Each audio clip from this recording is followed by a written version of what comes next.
Hey guys, this is AwesomeJohn22 coming at you today with another review, and first of all, I want to apologize for not even getting a small review up last week. The more I keep playing around with my camera, the more I notice it's just having some issues. I'm not really sure what happened to it, but it seems like if I can't fix it, this may be time for me to get a new camera. I'm not 100% sure yet though, which is why this episode, let me adjust this a little bit, is as much a test as it is an actual episode, and will be the only one this week, provided that I don't come up with some sort of way of getting everything working again. So, that's why it's a Versus review. I mean, I wasn't going to make it one. I was going to bring this guy in for reference to Silverbolt here, but it wasn't going to be a Versus review, though. So to make up to you guys the fact that once again you're kind of being shortchanged this week, I've decided to make it a full-blown Versus review between Combiner Wars Silverbolt on the left and I believe Universe Silverbolt on the right. Part of the Classics Universe Generations line, just like Combiner Wars Silverbolt, just a much earlier iteration back when they were really trying to make the figures more of a departure from the original aesthetic. And even despite that, Silverbolt on the right here still does a pretty good job of being exactly who he's supposed to be, but we'll get into that in just a moment after we get these guys transformed up through the magic of jump cuts. And here we have both iterations of Silverbolt transformed up into their Concorde jet modes, the difference here being that Combiner Wars Silverbolt, still on the left, is an actual Concorde jet with the lowering nose cone and everything, whereas Universe Silverbolt over here is only, well, he's that kind of thing Transformers do where they base themselves on a real vehicle, but they aren't really a real vehicle. And he's cool. Let's take a look at him first. Bring him forward. He does have lights and sounds. Completely missed that one. Let me run through them all for you. You can see these lights in the front light up for machine gun action. Then he has some dogfighting action that doesn't seem to light anything up. And then finally, thruster lights. And it's all very, very cool.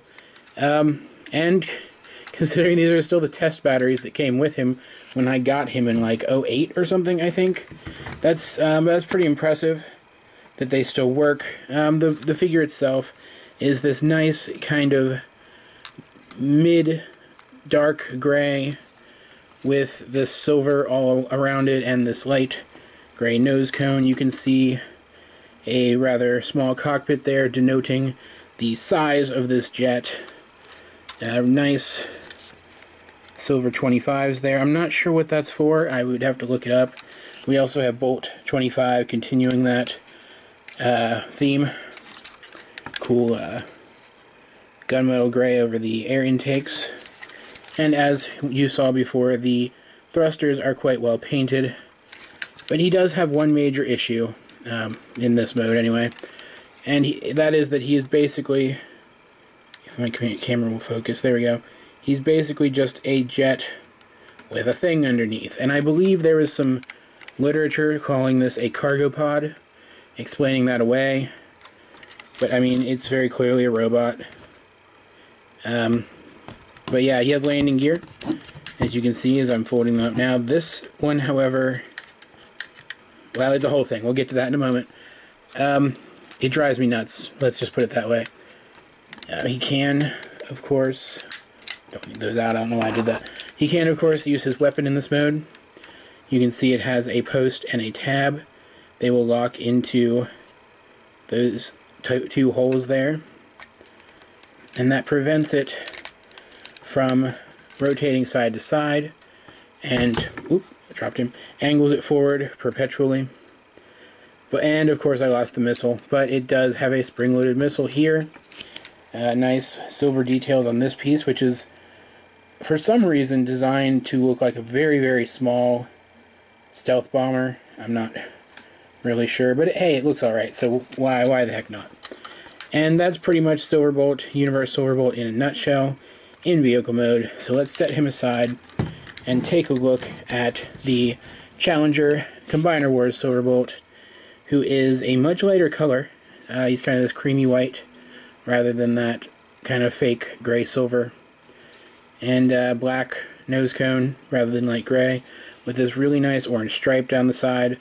Unfortunately, the orange also carries up into this little arm here on the back, and I just don't like it. I wish it was white. But beggars can only sometimes be choosers. And who are we kidding? Beggars can't be choosers. It's just a lie. Either way, pretty nice looking. Good topographed Autobot symbols. Great detailing. Comparing them side by side up close, we can see that new Silverbolt just has much better molded detail than old Silverbolt. And for the back here, we have thrusters here, or something resembling thrusters. This needle-shaped back area. But just like Universe Silverbolt, he's a plane with a big thing underneath. Fold up his landing gear, which he does have one, and then sculpted landing gear here in the back. And unfortunately for our Challenger, even more so than on Universe Silverbolt, the underside of him is clearly just a robot that's somewhat folded up. And it's kind of frustrating. I wish they could have done it better, but he still looks good from the front. Looks pretty good from the sides. Doesn't look too bad. He definitely looks really nice from the top. Concorde jets are just very dynamic looking. And overall, I like it. I like that it's an accurate jet for the most part, whereas this guy is not. But overall, I like this guy's vehicle mode a little bit better. Real quick, just because I have to. For consistency, he can wield his gun in this mode as well. Plug it into two posts underneath.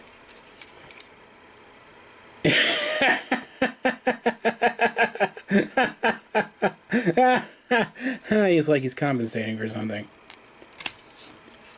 We'll touch more on that in a little while. Yeah, so round one goes to Universe Silverbolt. Yay. So let's go ahead and get these guys transformed up. Again, we'll start with Universe Silverbolt. First, what we're going to do is just remove his weapon. Then we're going to come here, take this entire section, bring the camera up a little bit, bring it up. You can see there's this little sliding bit of plastic here. That will allow us to trigger the button in robot mode. So we bring this up, you can see a little hook in there. And as you can see, that still works now. Next, we're going to come underneath here, unpeg these, which should have had the hands folded up. I apologize. It should have been more like that with the hands folded up. I completely forgot that detail. But, I mean, you can see it really wouldn't have made that much of a difference aesthetically if I've had this toy for years and I didn't even notice it was mistransformed. Apologize, but there it is. He still doesn't look like a jet. He looks like a jet with a thing underneath it. Either way, it's the truth. So moving on, we're going to come down here, extend his legs, and rotate them 90 degrees so that these details are forward. Next, bring this up, we're going to push this pelvic area up, get some transformation sounds and nice eye lights, and then coming back down to his feet, we're going to bring this section forward and bring these back just a tad. We will of course do that on both sides. We're going to move some of his joints by accident. And make sure these heels are back when you set him down. Kind of just leave your pinkies down here, and we'll get to that in a minute, because oh my god, it's such a bad thing. But yeah, once you get him standing,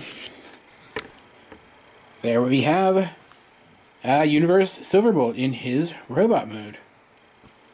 Yeah. There he is. I like him. He's nice. He has some issues, and we're going to get to them right now. First of all, he's got all this dark gray on him. Silverbolt's white in the cartoon, and I get they were trying to go for a more realistic thing, make him look like a more realistic jet color, but he's a Concorde jet. If I'm not mistaken, Concorde jets are typically white. So I don't understand why he couldn't have been white.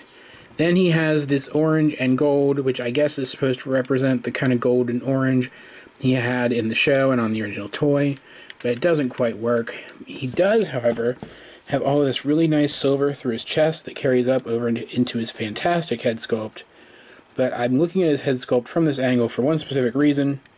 Looking at it head on, it looks like he's looking down. And I want to show this off, actually. You can actually see his line of sight is going in this direction rather than this one. That's like, I don't know, like a 15-degree difference. It's ridiculous. And that's the first issue I have with this figure. The first major issue is the head. I'll demonstrate this a little bit. The head doesn't move up and down. It just doesn't. There's no joint there for it. It rotates, but it doesn't look up and down, so he is perpetually looking down. He also has that same light gray color from his nose cone in his arms rather than the gray on his wings, putting them side by side. You can see they're definitely different shades of gray, though thankfully there are not a whole 50 shades of gray on this figure. Har har har. I like his wings. I like his backpack. I think it looks cool. Even though it is a bit tall, I think it still looks pretty, you know, nifty looking. It doesn't really feel like kibble. It just feels like he's a robot with wings. I like that. Let's see, let's bring these in a little bit, actually. I don't like his legs. They're very narrow and, like, very proportionate to his limbs, like, in that regard. But look how long his lower legs are. These are his knees up here, which do have more than 90-degree bend due to transformation. But, I mean, that's where his knees are. And it's not just like the new movie Bumblebee, where his knees are high, but his legs are still proportionate to the rest of his body. His knees are high because his lower legs are just really long. It's kind of ridiculous. And it's all for transformation. And if they couldn't work a way around transformation for his legs to be the right length, they should have engineered his transformation differently. And that really bothers me. He also has that light gray down in his legs, by the way. I meant to point that out. But yeah, it's all over the place. The colors are all over the place. I don't even know what this dark red was supposed to be aesthetically. The design is cool, like, in and of itself. It's just the execution I find really weird. And it keeps me from liking this robot mode as much as I think I would. In terms of articulation, we already saw the knee and the head, so let's look at the hips and the rest of the legs, as well as his arms. And everything is ratcheted on this guy, like, pretty much literally everything. He can, of course, hold his weapon in either hand and wield it fairly well. However, the peg on the weapon is quite short, as we saw when we were combining it with the vehicle mode, and it makes it so while he's holding it, just kind of bumping it slightly will turn it or even knock it out of the hand completely. And that's not good in terms of play, since this does have a missile in it which could be knocked loose when you drop the weapon. In terms of this being a toy for children, it just isn't a very good idea. And it kind of bums me out that they couldn't find a way. I mean, it looks like the peg used for the weapon here on the vehicle parts is actually a screw hole, so I guess it just couldn't be any deeper than that. In which case, they should have engineered the combination of the weapon to the vehicle in a different way. It's just like so many things were engineered around the construction of this figure that could have been done so much better.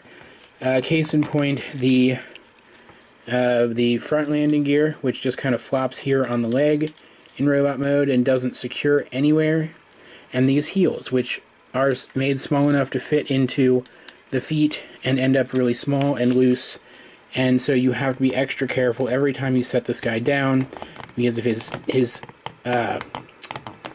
heels aren't there, he ends up falling backwards. And I mean, yeah, there's not really much more to say about it. For a size comparison, he is an Ultra Class figure, so he is quite tall. There we see him next to Combiner Wars Optimus Prime. I mean, not bad. A figure based on a jet should be bigger than a figure based on a truck. He's got some hair on him. He's dusty, actually. Should have dusted him before the review. I apologize. Yeah, so not a terrible scale. I like it. But, I mean, I don't know. I'm not saying I'm unsatisfied with this toy. It's just, it could be so much better. And I think that's what infuriates me the most about it. So, Let's go ahead and set both of these guys aside and move on to the Challenger Combiner Wars Silverbolt.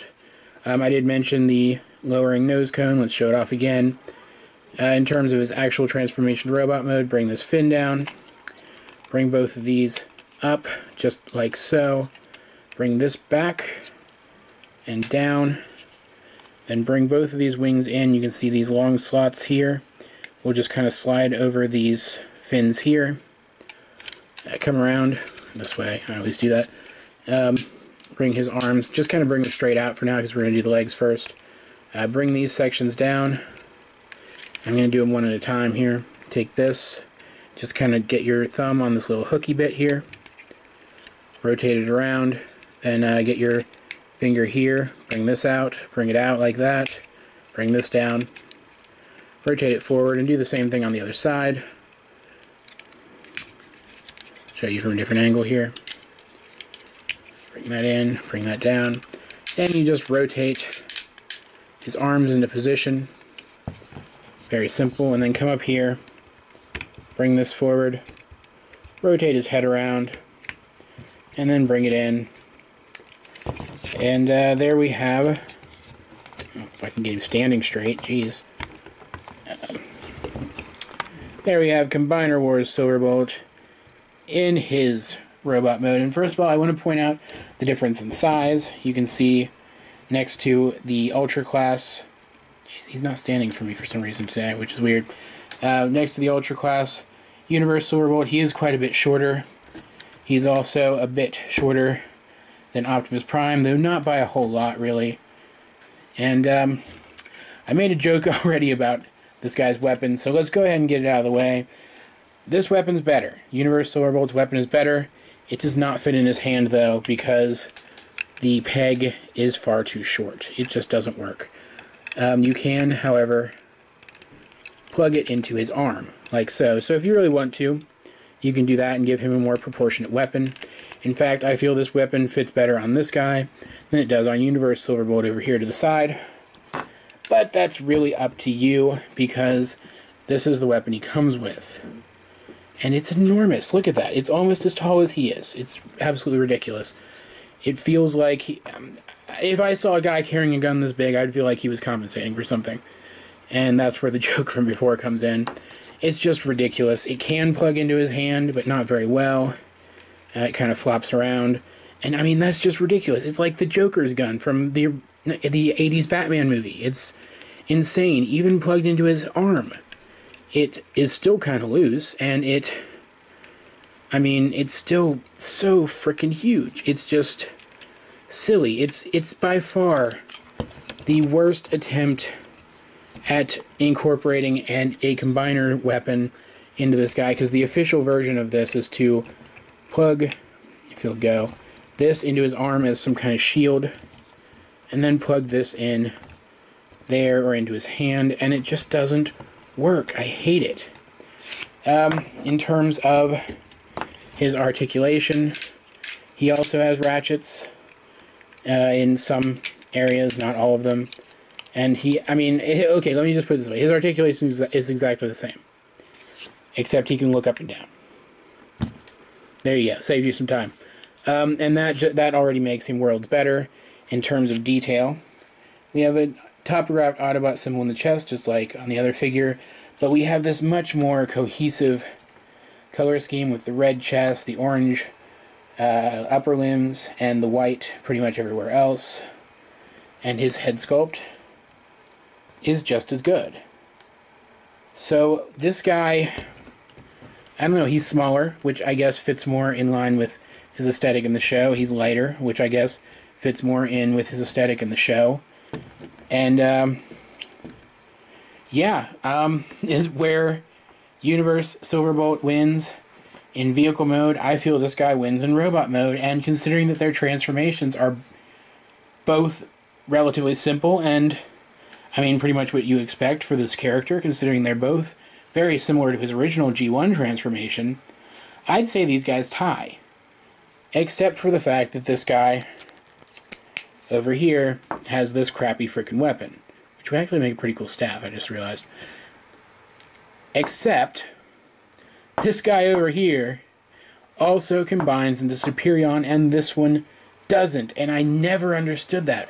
In the Classics and Universe line, for the longest time, they were releasing combiners characters in much bigger scales who couldn't combine, and I never got it. It was so dumb. So this guy over here wins. I mean, hands down. He can turn into Superion. This one can't. This one wins. Again, this will be the only review this week. I apologize profusely. Unless things change, in which case I will get something else out to you. Either way, yeah. That has been a couple of different versions of Silverbolt. I certainly hope you enjoyed the video, because I certainly enjoyed making it for you. Either way, this has been Awesome John 22, and I will talk to you guys later.